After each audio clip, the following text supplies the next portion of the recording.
Today we are going for journal. Okay, English journal. We will call that thing as journal. In Telugu we will call that as chitta. Before going to journal, we have to take into account the accounts that we are having. When we take into account the types of accounts, we are having personal accounts and impersonal accounts. Personal accounts are divided into four types. They are natural persons like Rama account, Sita account, Girija account, like that. All the natural persons accounts will take into personal accounts. Then artificial persons regarding the companies, Universal Trading Company account, ABC account, okay, XYZ company account, like that we will take into account the artificial persons. Then representative personal accounts like salaries outstanding, prepaid expenses, all those things will come under representative personal accounts. Then we are having special personal accounts like capital, drawings, all these things they will come under special personal accounts. Now coming to impersonal accounts, we are having real accounts, nominal accounts and valuation accounts. Real accounts are those accounts which we can see with our naked eye. Nominal accounts, they are just for namesake, that is for nominal purpose only they will come, and after that they will disappear. And the third category is valuation accounts.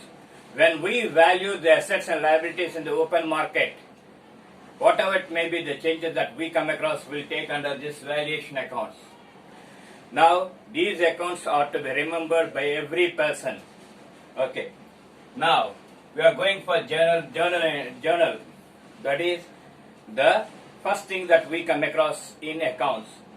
It is also known as day book or daily record. Day book or daily record. Then other names is prime book, original book or first entry book. All the business transactions we have to record in this book first in a chronological manner, that is basing upon the date we have to enter all the transactions in this journal. Okay, then this journal is also known as a subsidiary book, because we will come across when we go for subsidiary books, this journal also will play an important role, and it occupies the 8th role in this subsidiary book. So journal is also treated as a subsidiary book. Subsidiary book in the sense it is a subsidiary book for the main book, that is nothing but ledger. It helps in preparation of ledger. Whatever it may be, the account that we come across, we have to divide into different accounts. Whatever it may be the transaction, we have to divide into different transactions, and all the accounts, they must be systematically recorded in one book, and that book is known as ledger, and it helps in preparation of ledger. Now, whatever it may be the transactions, when we analyze, first of all we record that in this journal, and this process of entering the books, entering the transactions in original book or original daily record, we'll call that thing as journalizing. This is in English. Now we are going for Telugu. చిట్టా. వ్యాపారంలో మొట్టమొదటి వ్యాపార పుస్తకాలు ప్రారంభించడంలో మొట్టమొదటిది ఏంటంటే చిట్టా. ఇది చాలా ముఖ్యమైన స్థానాన్ని ఆక్యుపై చేస్తుంది. ఈ చిట్టా అనేది తీసుకునే ముందు మనం అకౌంట్ తాలూకా రకాలను తీసుకుంటాం. అకౌంట్లని 2 రకాలుగా విభజిస్తారు. ఒకటి పర్సనల్ అకౌంట్ అని, రెండోది ఇంపర్సనల్ అకౌంట్స్ అని. పర్సనల్ అకౌంట్స్ అంటే వ్యక్తిగత ఖాతాలు, ఇంపర్సనల్ అంటే అవ్యక్తిగత ఖాతాలు అని పిలుస్తాం. అంటే ఈ 2 రకాలు మనకి అకౌంట్స్ లో కనిపిస్తాయి. వ్యక్తిగత ఖాతాలు చూసుకున్నట్టయితే ఫస్ట్ వచ్చేది ఏంటంటే ఇవి 4 రకాలుగా ఉంటాయి. న్యాచురల్ పర్సన్స్, సహజ సిద్ధమైన మనుషుల తాలూకా ఖాతాలని, దాన్ని ఈ న్యాచురల్ పర్సనల్ అకౌంట్స్ లో మనం పొందుపరుస్తాం.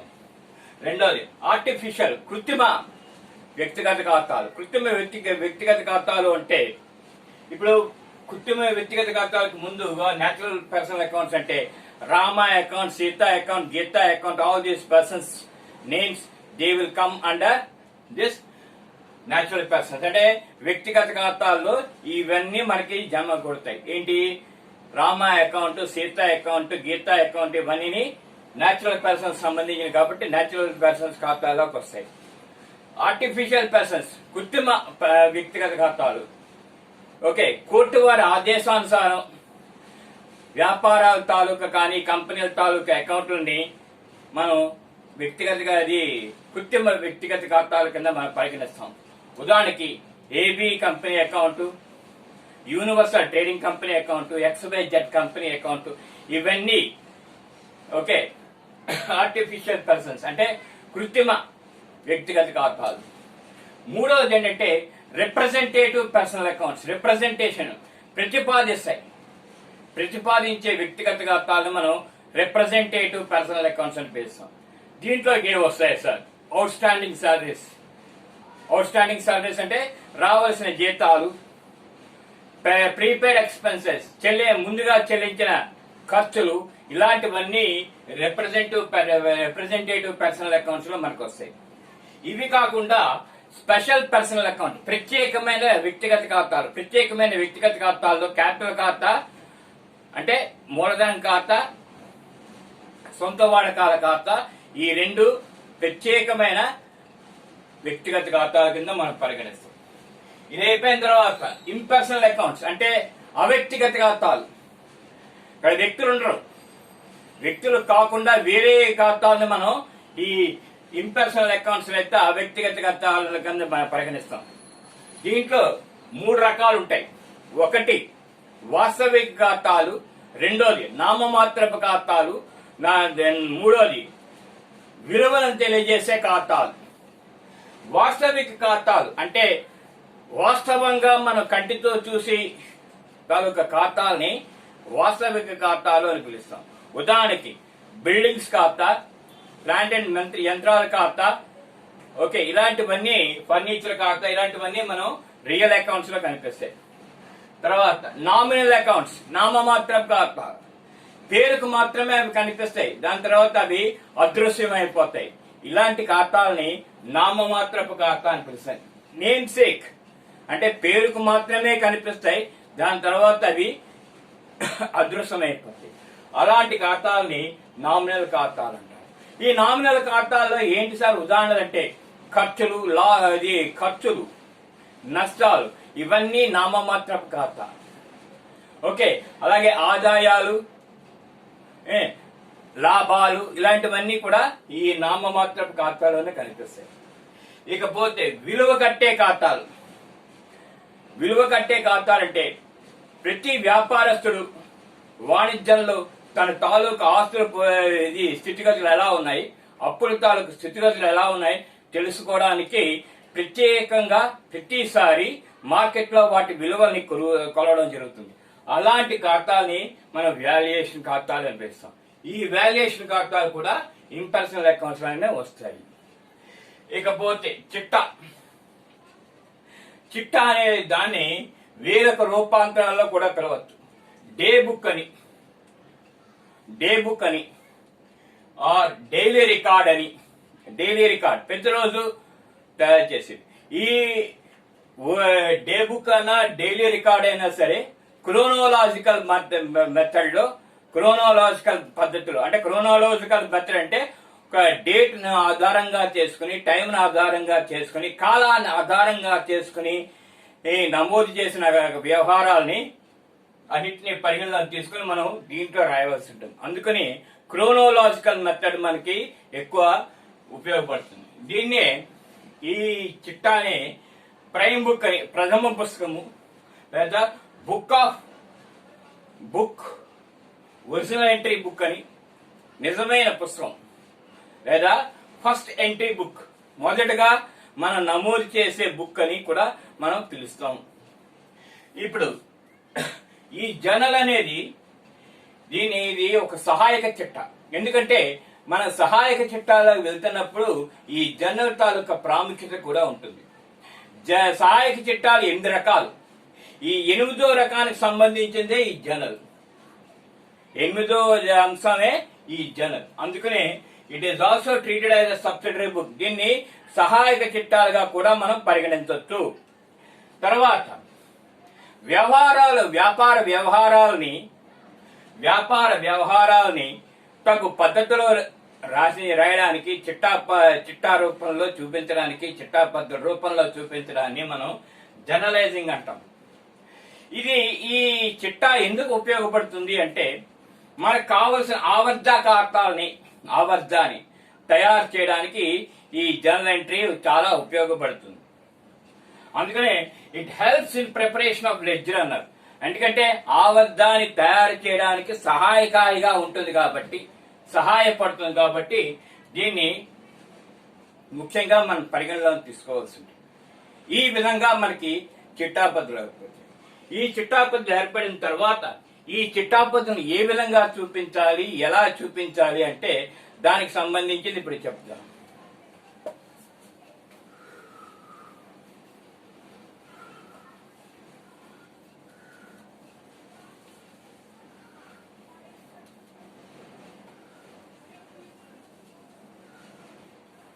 ఇప్పుడు జర్నల్ ఎంట్రీ తయారు చేయడానికి వాట్ ఈస్ ద ఫార్మేట్, ఏ విధంగా ఫార్మేట్ ఉంటుంది, ఫార్మేట్ ఏ పద్ధతి అవలంబిస్తాం. దీంట్లో మొత్తం 5 పంక్తులు ఉంటాయి.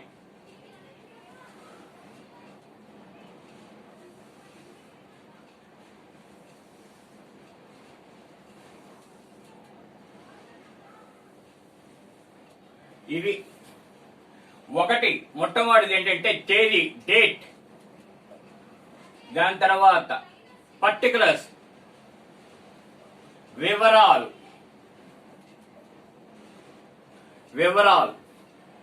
ఎల్ఎఫ్ అంటే ఆవర్త పుట సంఖ్య, డెబిట్ అమౌంట్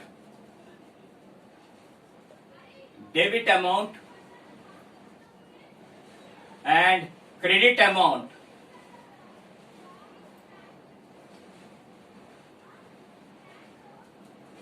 ఇది అనే 5 పంక్తుల రూపంలో ఇది ఉంటుంది. ఇంగ్లీష్ లో చెప్పాలంటే when you go for a journal entry, the format for preparation of journal entry, it is having 5 columns. First one is date, name of the year, month and date. We will record in this date column. Then we will go for the particulars. Particulars will show you about the debit account as well as credit account. And after that, ledger folio, LF, ledger folio, in which page this particular account is appearing. That thing will come across in ledger folio. And after that, what is the debit amount to be debited and what is the credit amount to be credited. So these are the things that we come across in this format. Okay. Now, when we come across journal entries, generally we'll come across 2 accounts and with that we'll close. And we have to write a brief description below the entry. And after writing every journal entry, you have to draw a line, okay, in order to separate that journal entry with the other journal entry. Because we are going in a chronological manner. That's why we have to write a brief description of that transaction, and after that we have to write this. Okay, draw a line. And when we are going for this date, we have to write the date, okay, year and month. When we are going for particulars, we have to write the debit amount first and the credit amount first. For example, cash account debtor to capital account. So first thing is, we have to write, say for example 2001 January 1st. Okay, cash account debtor to capital account.